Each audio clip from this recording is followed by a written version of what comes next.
Olá pessoal do quinto ano. Agora vamos iniciar as atividades conceituais de língua portuguesa, uma das mais belas e complexas linguagens do mundo, com características formais, a linguagem culta, e informais, a linguagem coloquial. Vamos estudar agora as características do PET de português. Fique atento aos conceitos desta semana. Anote as regras. Leia com muita atenção a apresentação da semana em sua apostila e questione ao professor as dúvidas que surgirem.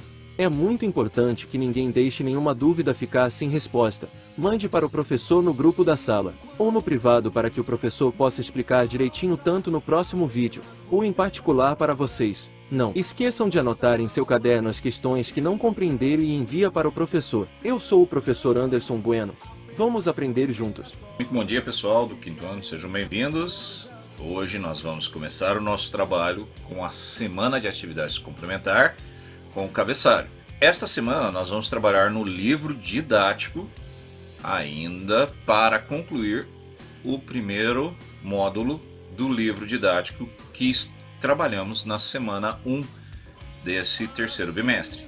Então vamos lá, vocês vão fazer como todos os dias, vão fazer o cabeçalho no seu caderno, tá certo? E vai usar também o caderno para a conclusão das atividades presentes e as anotações.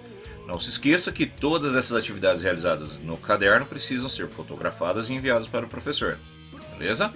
Então você vai começar com a nossa escola, Escola Municipal Professor José Flávio de Freitas, Zecão, estudante o nome de vocês, turma, quinto ano A2, do turno matutino. Hoje é 23 de agosto de 2021, segunda-feira, professor Anderson Bueno, perfeito?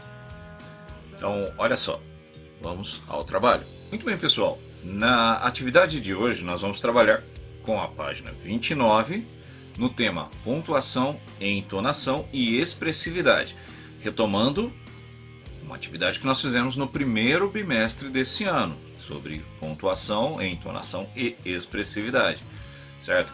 Então, nessa atividade, que ela vai ser oral e escrita, os objetivos dela serão conhecer o gênero, poema, tirinha, localizar informações pontuais no texto, inferir informações e relações implícitas, reconhecer a importância da expressividade na leitura de textos, assim como na explanação e declamação de poemas, explicar os efeitos de sentido de recursos gráficos visuais em comparação com outros recursos dos textos estudados. Ampliar o repertório, diferenciar o sentido real do sentido figurado, produzir poemas a partir da palavra quero, reconhecer sílaba tônica e reconhecer os efeitos que a pontuação provoca no texto. Então, essa atividade está presente na página 29 do seu livro didático.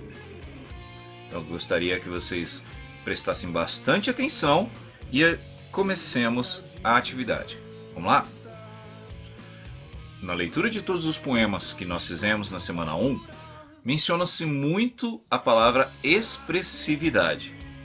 Na fala, podemos modular a voz, isso é, mudar a voz para dar mais significado ao que falamos. Essa modulação, uma espécie de musicalidade, é chamada de entonação. Em situações diferentes, dependendo da nossa intenção ao falar, a entonação que damos a uma frase pode se alterar. O exemplo do livro que vocês vão ver é o da tirinha da Turma da Mônica. Observe o quadrinho a seguir. Mônica correndo, né?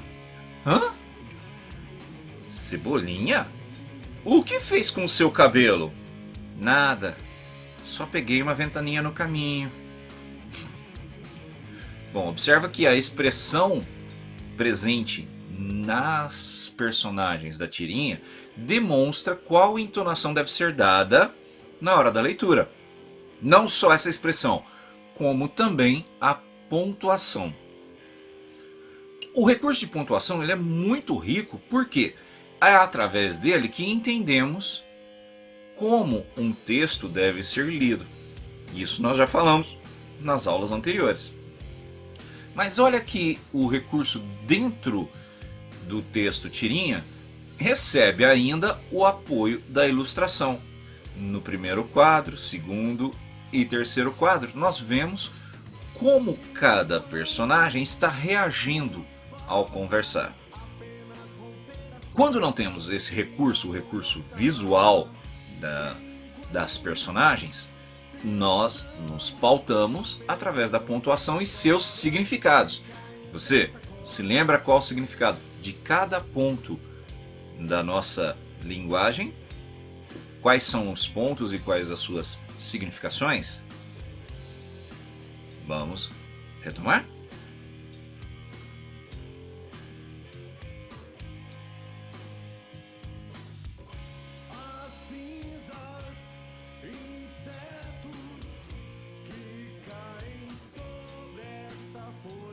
Muito bem, galerinha. Hoje o tema é sinais de pontuação. Para que eu escrevo? Por que eu escrevo? Você já parou para pensar nisso? A linguagem escrita foi uma grande evolução na comunicação dos seres humanos. Nós já vimos isso em história, as tecnologias que foram promovendo uma melhor comunicação entre as pessoas, né? E a invenção da escrita foi uma tecnologia extremamente positiva na comunicação. Para chegar até a gente hoje, o que nós usamos, a escrita passou por diversas evoluções. Uma delas foi a pontuação, né? Os sinais de pontuação são símbolos gráficos, ou seja, desenhos, que têm como objetivo colaborar para a coesão e coerência dos textos, estabelecendo um sentido ao que está sendo escrito. Como as frases são ditas de formas diferentes, suas intenções também são diferentes. Por exemplo, para ficar bem claro essa diferença que a pontuação faz, eu vou usar o exemplo com algumas palavrinhas. Essa é a hora na sala de aula que o professor prova para alguns alunos no quinto ano que eles não sabem ler. Vamos acompanhar o professor? Olha só, o professor usou apenas 4 palavras. A palavra eu, a palavra não, a palavra sei e a palavra ler. Observe que com cada pontuação a palavra toma um significado diferente. E aí vem a importância da gente prestar atenção nos sinais de pontuação na hora da leitura, de todo tipo de leitura, desde uma notícia no jornal até um quadrinho para diversão. Todas elas têm uma intenção. Toda leitura, todo texto que chega até a gente é uma mensagem que alguém passou. Observa, na primeira frase que o professor montou com essas 4 palavrinhas, olha como que ela fica. Eu não sei ler. A segunda frase, eu não sei ler. A terceira frase, eu não sei ler. A quarta frase, eu não sei ler. Quinta frase, eu não sei ler. Reparou que as mesmas palavrinhas formando frases diferenciadas apenas com a pontuação, e também muda a entonação, tá? Mas vamos entender o que são cada uma dessas pontuações? Qual a função de cada uma delas? É isso aí, pessoal. Cada ponto tem um nome e uma função dentro da frase. Observa, os sinais de pontuação são os seguintes: ponto final, ponto de interrogação, ponto de exclamação, 2 pontos, vírgula, reticências e travessão. Esses são os principais. Pessoal, também tem alguns pontos que nós vamos encontrar em algumas palavras. Por exemplo, o apóstrofo, que aparece em aglutinações como caixa d'água. Os parênteses, que fazem separações, citações dentro das frases e também são muito usados para separar as operações na matemática. As aspas, que significam citações. O ponto e vírgula, que é uma pausa maior que a vírgula, mas que não encerra o assunto. É isso aí, pessoal. Esses então são os pontos que nós temos, os sinais de pontuação. Esses sinais gráficos nos ajudam a transmitir e receber melhor as informações escritas. Preste bastante atenção na explicação que o professor vai dar e resolva na sequência as suas atividades. Vamos conhecer mais um pouquinho sobre os sinais de pontuação? Cada sinal de pontuação possui sua própria função dentro da palavra, da frase e das mensagens. Dessa forma, temos diferentes sinais de pontuação que vão estabelecer diferentes sentidos e intenções nas frases.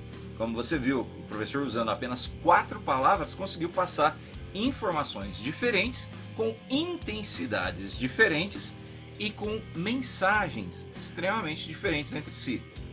Vejamos então agora quais são esses sinais, quais são suas intenções e quais são as suas funções. Muito bem, pessoal, vamos começar com o ponto final. Quando ele é colocado no final da frase, indica que ela acabou. Ele é usado tanto em frases afirmativas como em frases negativas, né? Bruna gosta de comer verduras. Esse é um exemplo de uma frase afirmativa. Você está dando uma afirmação sobre uma verdade. Ela não gosta de calor. Observa aí, um truquezinho para você descobrir o que é uma frase negativa. Sempre vai apresentar não ou seus sinônimos. Tá? Quando está negando algo, tem o não ou seus sinônimos. Não, nenhum, nunca. Ah, agora eu entendi! Então essa é a função do ponto final. Encerrar a mensagem. Quando você terminar a frase, fala ou parágrafo, um ponto final.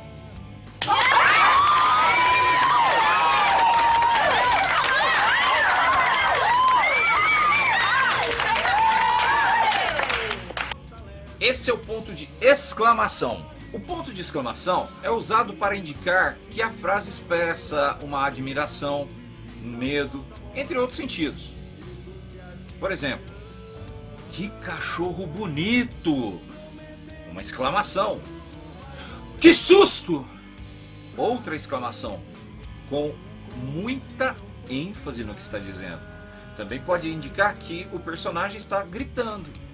A frase pode ser uma expressividade de um susto, de uma alegria. Ele também aparece nas frases ditas imperativas.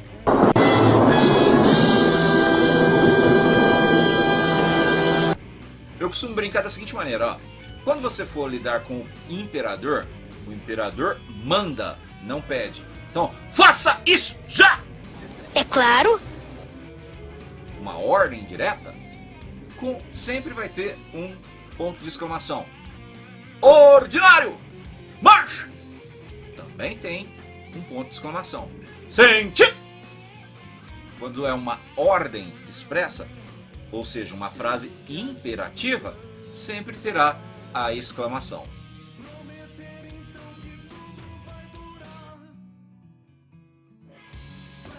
Pessoal, agora vamos falar daquele que é o meu predileto, o ponto de interrogação.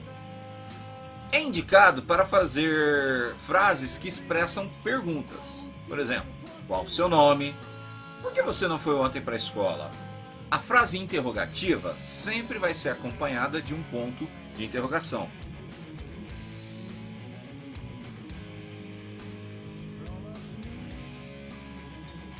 Interrogar quer dizer questionar, perguntar.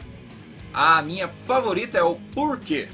Eu venho de uma geração onde, quando as crianças não sabiam, sempre vinha com o porquê, porquê, porquê.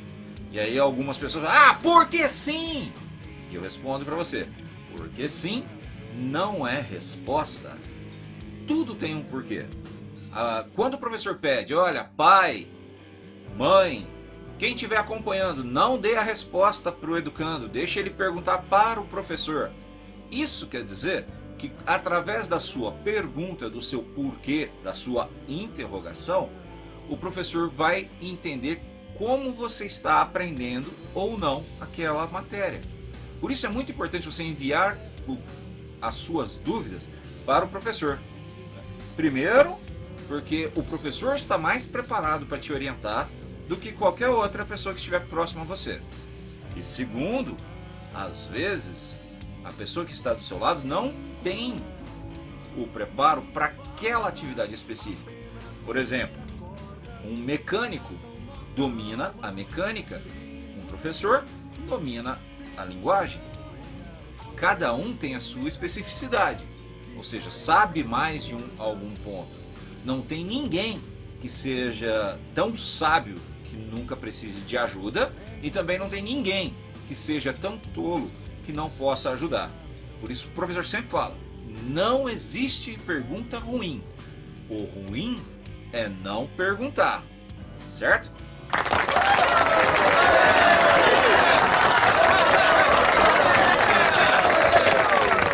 Agora nós vamos falar sobre os dois pontos. Esse sinal pode ser usado de várias situações diferentes, tá? Algumas delas são para apresentar uma enumeração, uma lista. Por exemplo, 2 pontos. Fui ao mercado e comprei frutas, verduras, álcool e carne. Pode apresentar a fala de um personagem. Por exemplo, Luzia perguntou, 2 pontos, travessão, onde está o meu caderno de desenho? Olha quantas pontuações diferentes só para explicar os 2 pontos. O próximo ponto que nós vamos ver é a vírgula. Olha o meu amigo virgulino aqui do lado, ó. A vírgula é utilizada para separação de elementos dentro de uma frase. Para dar início às aulas, vírgula, vou precisar de cadernos, vírgula, lápis, vírgula, borracha e agenda. No recreio, vírgula, Carlos brincou de peteca. A vírgula entra quando nós vamos fazer a separação das coisas dentro de uma lista. Vamos dar uma pequena pausa na fala e continuar fazendo o elencar de coisas dentro da frase. A vírgula é muito importante, que ela permite que nós, durante a leitura, demos essa pausa para respirar. Não significa que toda vírgula você vai respirar, de separação dentro daquela frase que está sendo dita. Você viu no exemplo anterior? Carne, legume, fruta e álcool. O E também pode ser usado como uma pausa, uma vírgula. Então fique atento. Como você vai descobrir qual que é o lugar e a maneira correta de colocar as vírgulas dentro de um texto? Não existe outra forma a não ser lendo, pessoal. E agora você vai precisar prestar muita atenção na leitura. Mesmo que você vá, mas professor, eu sou ruim de leitura. Só tem uma forma da gente ser ruim de leitura. E eu falo por experiência própria. É você não ler.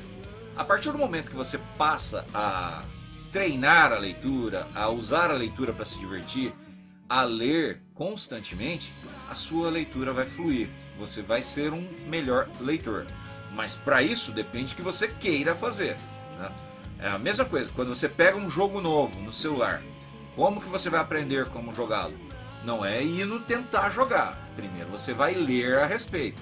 E nunca confie na leitura do outro, tá? Se você confiar, não, eu vou assistir um vídeo no YouTube porque o cara já leu pra mim.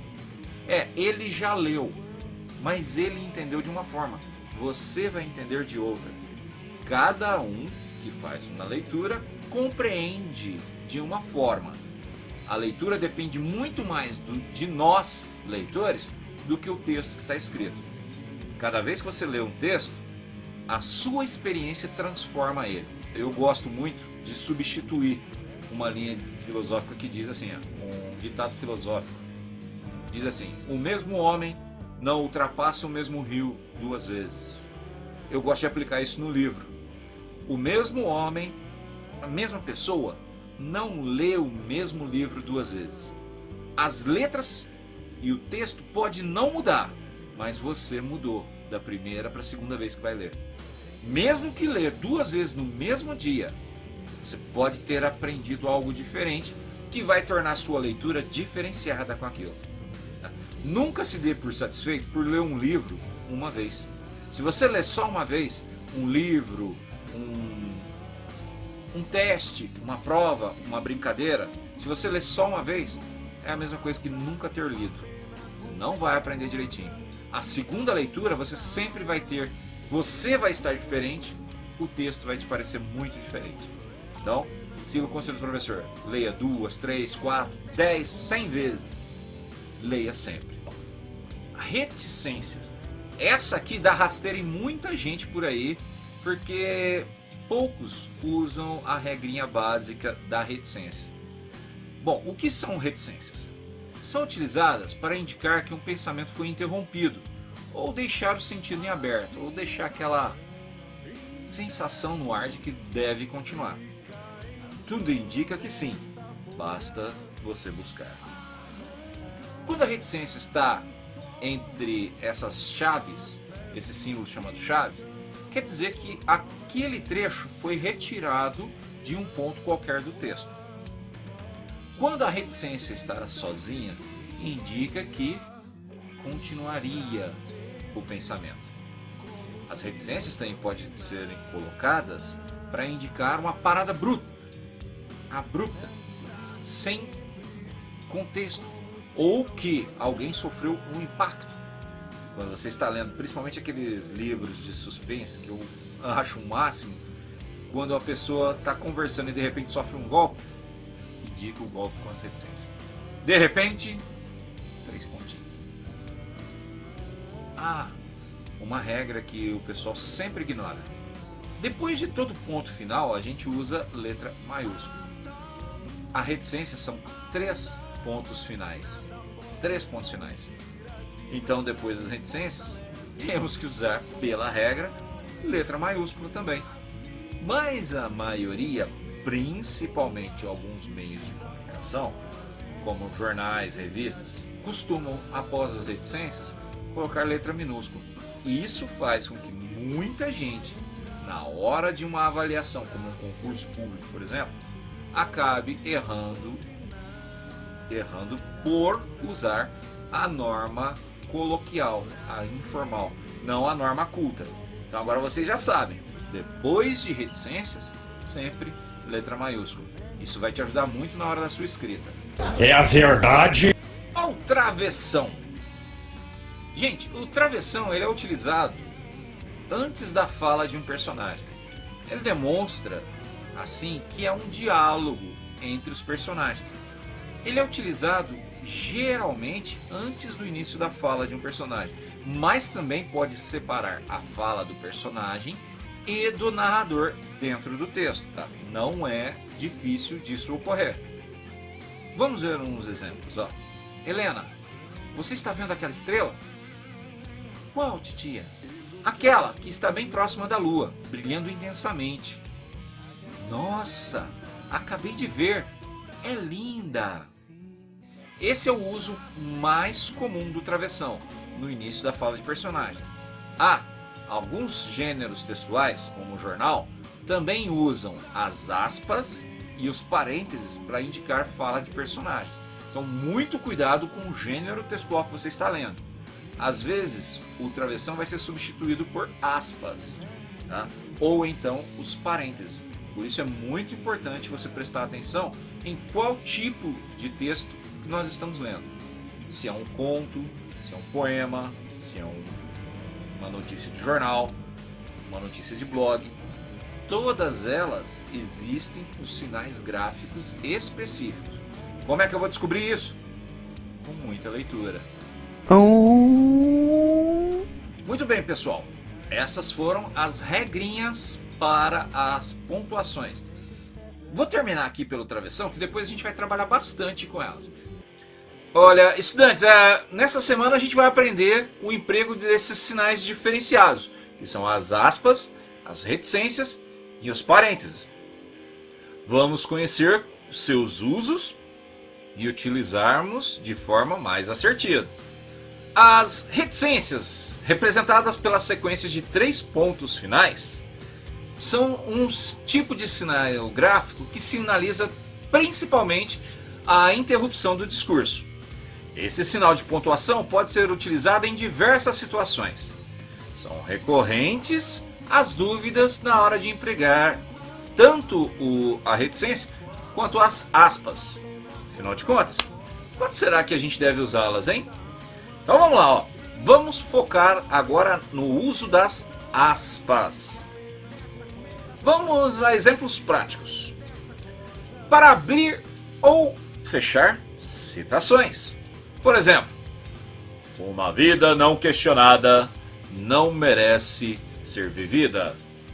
Quem disse isso? Platão.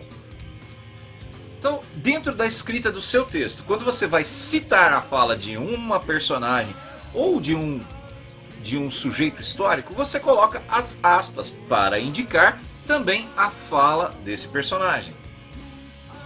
2. Qual será o segundo momento que a gente usa as aspas?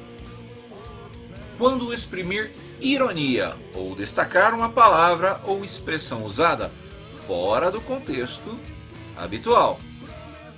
Terceiro caso, quando há palavras ou expressões populares. Sabe aquela famosa gíria ou o coloquial, o famoso caipirês? Bom, nesse momento, quando você está escrevendo um texto na norma culta, você precisa colocar aspas para que o leitor entenda que você conhece a forma correta de utilizar a escrita, mas está citando de uma maneira popular, ou seja, que você está utilizando naquele momento da escrita a linguagem informal. Um exemplo: todos ficaram abobados com a notícia. E qual é a quarta forma que nós usamos a aspa? Bom, vamos lá. As aspas também servem para marcar estrangeirismos, tá? Nas palavras, ou quando não há uma opção de itálico. Quando você não pode escrever, por exemplo, com o itálico no computador, hein? Tá bom? Bom, o exemplo. Faço backup para não correr o risco de perder seus arquivos. Então essas palavras que você usa que são de outras linguagens, você já deu o feedback para o professor da leitura que você fez? Então são palavras de outra linguagem que são introduzidas em nosso dia a dia. Pessoal, vamos lá, todo mundo entra na call aí pra gente falar sobre a estratégia do jogo. Call?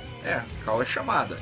Mas como são gírias e linguagens que foram adicionadas ao contexto por causa da popularização dos jogos, então quando você escreve e está transcrevendo isso para um texto, não esqueça de colocar as aspas para que seu leitor compreenda isso. Outra forma comum de utilizar as aspas é para delimitar o título de uma obra. Por exemplo, As 7 Dimensões da Comunicação Verbal, de Reinaldo Passadori. Observa que o título não tem nenhum tipo de destaque aqui, que o professor separou. Ele está em destaque com as aspas.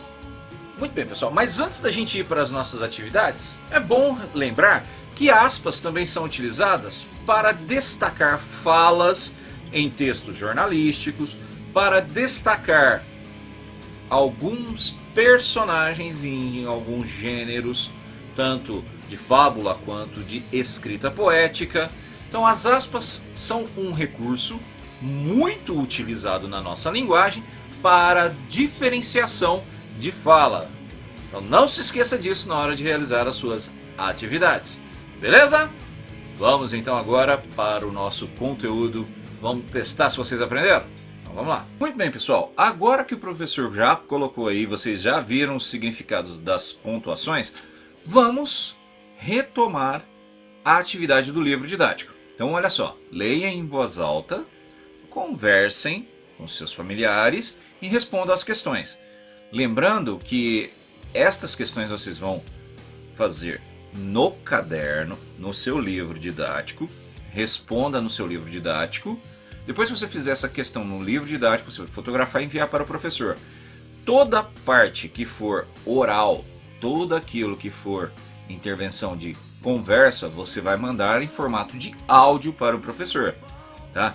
Na primeira semana, poucos fizeram essa atividade, enviando os áudios para o professor.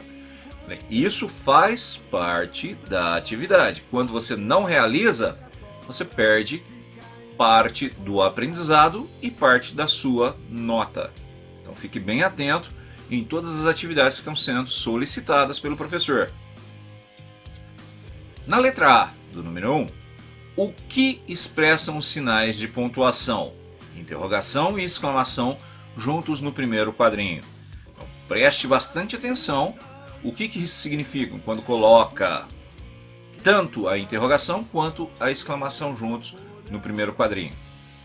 Letra B, no segundo quadrinho, há um ponto de interrogação. Que efeito de sentido a expressão facial da Mônica e essa pontuação podem expressar? Letra C.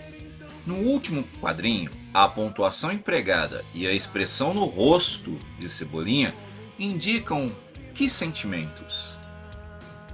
Então observa que para responder além da aula sobre pontuação que o professor colocou para vocês retomarem, vocês vão precisar prestar atenção na expressividade. Lembra da aula de quadrinhos? Número 2. Leia em voz alta esse trecho do poema Voo. Lembrando que tudo aquilo que o livro pede para fazer a leitura em voz alta é para enviar em formato de áudio para o professor, certo?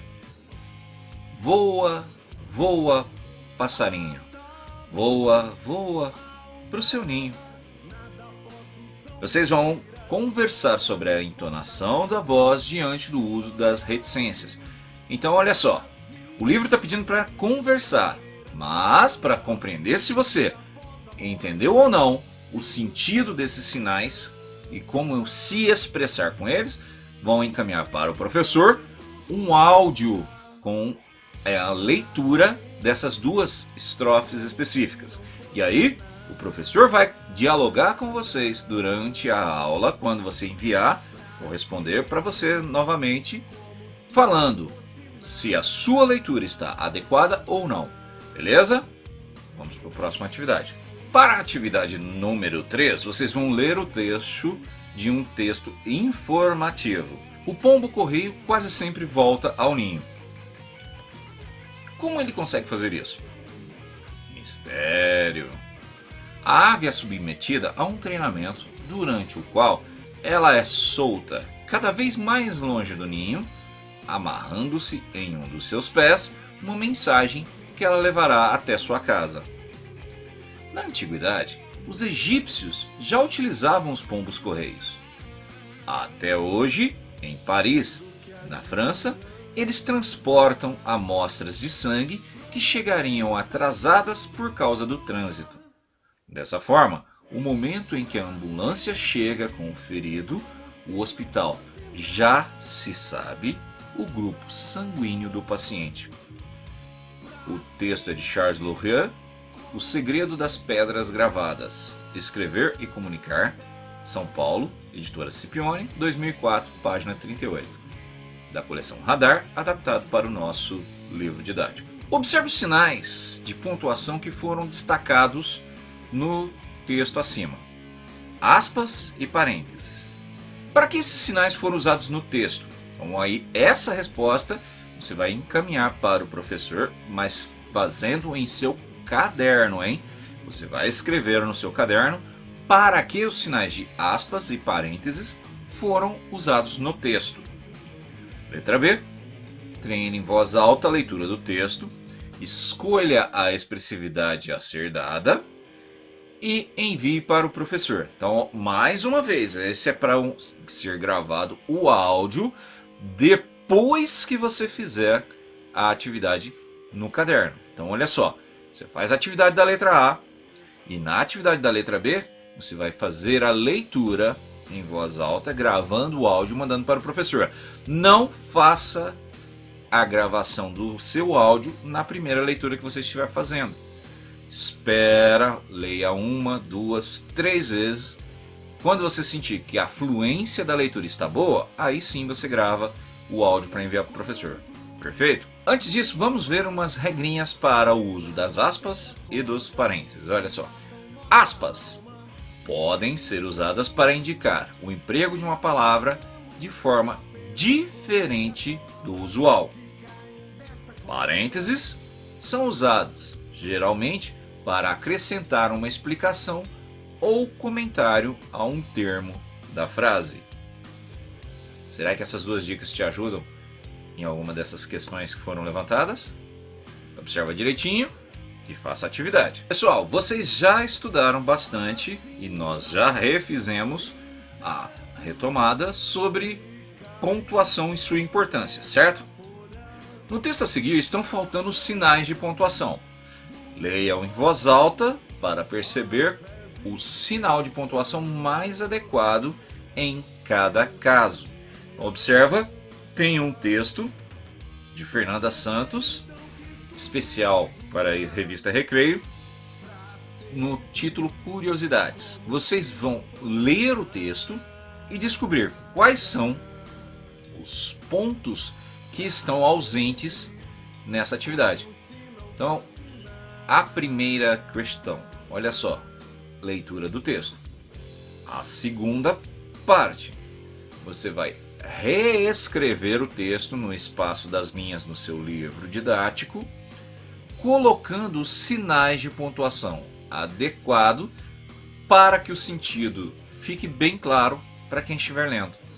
Não se esqueça dos parênteses para explicar um termo, as aspas para indicar o sentido especial de uma palavra, ponto final, ponto de interrogação, ponto de exclamação, vírgula, todos esses pontos que nós já estudamos. Perfeito? Para ajudar vocês, vou fazer uma leitura antes do texto, mas é muito importante que durante a realização você faça a sua própria leitura. Certo? Quem criou o biscoito? Os egípcios, um povo da antiguidade, fizeram os primeiros biscoitos com trigo e mel. Eles tinham a forma de animais e de pessoas e eram oferecidos aos deuses em dias de chuva. Séculos depois, os franceses aperfeiçoaram a técnica. Descobriram que, assando a massa 2 vezes, reduziam a umidade e o produto durava mais tempo. Por isso, a palavra biscoito vem do francês biscuit, que significa assado 2 vezes. Muito bem, pessoal, vamos à prática. Não se esqueça de registrar em foto e enviar para o professor a atividade realizada. Isso encerra a nossa atividade de hoje, dia 23. Não se esqueça de enviar para o professor o registro das suas atividades, responda no grupo da sala sua presença e até amanhã com a próxima aula da nossa atividade complementar no livro didático de matemática. Um abraço e até a próxima aula.